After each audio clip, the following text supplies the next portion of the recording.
Hey, and welcome back. This is Beautiful Ashes, and I'm your host, Tom. And for today, I'd like to talk about something else. I guess we'll be talking about pain in this season or in this time. So, I'd like to talk about something about pain.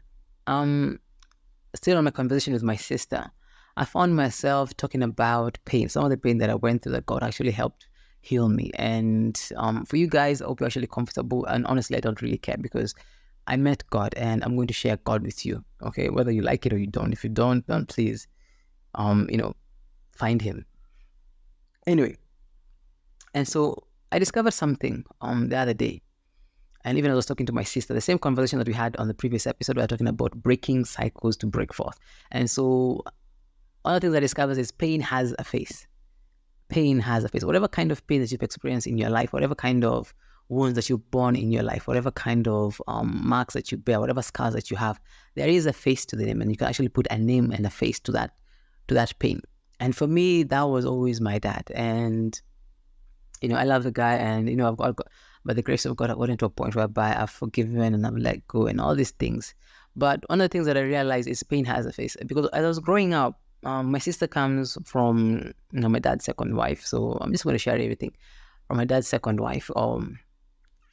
And so what happened was, even in her growing up, I wasn't there. That's because, as old as I am, what happened was I ran away from home. Every opportunity that I would get to actually go home, whether it's visiting my cousins or going to school and staying there, like I would stay even over the holidays in school. Even if there was nobody and I was by myself, it would actually be better to stay there than actually come back home.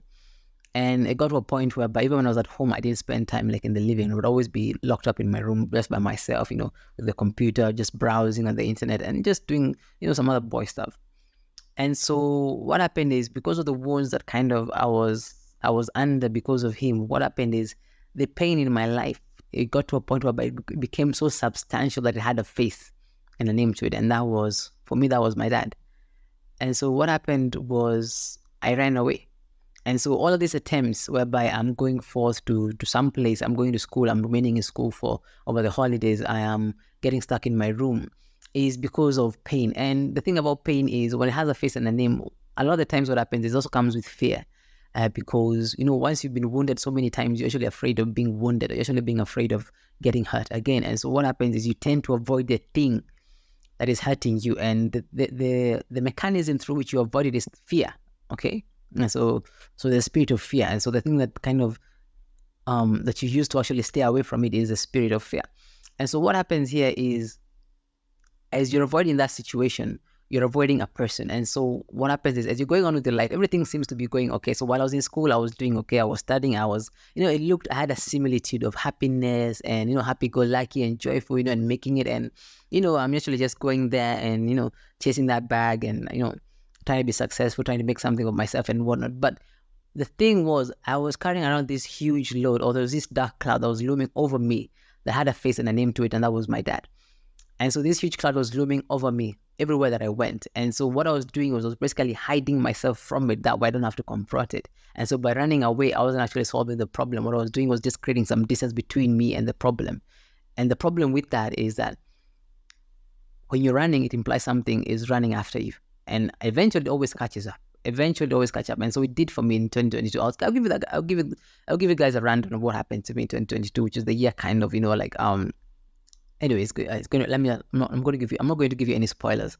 And so what happened was, it finally caught up to me in 2022, and whereby I discovered that it wasn't just my dad that I was running away from. There was all these other people who had wounded me. And I'm not just saying like this, I was in like, get over it, become a man. And what? See, what happens is, these things build up. It becomes like pressure. It builds up. And when it reaches your threshold, there's a certain threshold that everybody has when it comes to the tolerance of pain. When it reaches that threshold, something breaks. Okay, so you either become a cold-hearted person, and you become this guy who's just full of bitterness. You're spitting fire with your words and everything else. Okay, or you just run mad, or you just but something always snaps. Fortunately for me, before it snapped, well, I met God, and so He changed my life.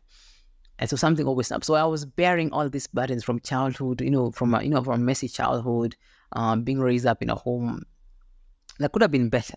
But anyway, not complaining. I'm just here to testify of what God has done for me. And I'm teaching you some of the lessons that I've learned. And so as I was going through all of these things, I came to the realization that it was only until I was able to turn back and actually face the face and the name behind that pain that was chasing after me and actually confront that issue. Not him, I did not confront him, but through God, I was able to deal with the pain and the face, to deal with the pain that I was actually running away from and the person that was kind of associated with that pain. And because I got into a point whereby I was healed and, that thing didn't weigh on me any longer, it wasn't like a dark cloud that was looming over my life over and over again. I got to a point whereby now it was diffused. And so kind of like the skies were cleared. And so it's kind of went from a situation whereby the skies were gloomy and, heavy with rain. And then all of a sudden the skies became clear. And so that's what happened for me in that situation when I met God and he healed my heart and everything else. And so what happened was the pain that had a face and a name to it no longer had a face and a name to it. All I could see now was my dad, and the pain was no longer there because it was healed now. Now you can actually see him.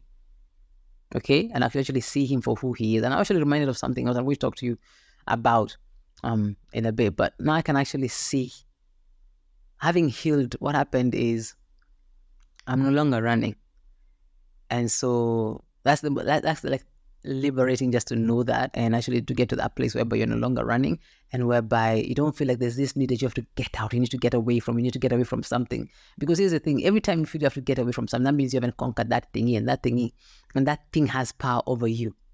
And so it's only until, by the grace of God, that you're able to conquer that thing, then that thing does not have any power over you. So even in that situation that you're in, even in that kind of storm that you're weathering right now, even in the middle of that storm, what happens is, it will not affect you. Remember, even scientists say that the calmest place in a storm is usually at the center of it. And that's where usually the calmest place in any kind of storm. And so when you can actually get to that center place whereby you're rooted in Christ or in Jesus, whereby you can actually get to a point whereby nothing will faze you anymore. No matter what happens around you, no matter who is around you, no matter who it is that comes in your life to kind of threaten your peace and everything else, and trying to cause you pain and whatnot. Once you've healed, they cannot affect you. Okay?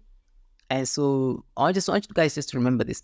Pain has a face to it and has a name behind it. And until you can actually confront the pain in itself, then you actually see the face and the name behind that person. Actually realize that even they themselves were not actually, they didn't actually mean to do it. And this is something I'll talk about in the next episode. So that's it for this episode. Some of the things that I'm learning as I'm growing, and so I hope you guys can find some sort of inspiration from it, and you can actually grow from it. So thank you so much for listening, and be sure to leave a like, comment, or a share in the comment box below. And that's it for this episode. Bye.